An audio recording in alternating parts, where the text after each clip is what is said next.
ससा आणि कासव. एकदा जंगलात एक चपळ ससा आणि एक शांत, हळू चालणारे कासव राहत होते.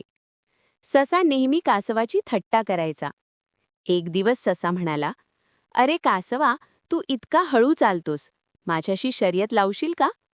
कासव शांतपणे म्हणाले, "हो, नक्की, पाहूया कोण जिंकतो."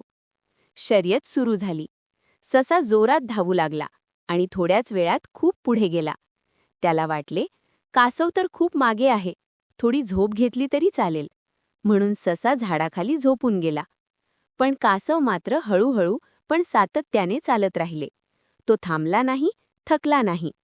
थोड्याच वेळात कासव शेवटच्या रेषेजवळ पोहोचले. तेवढ्यात ससा झोपेतून उठला, पण उशीर झाला होता.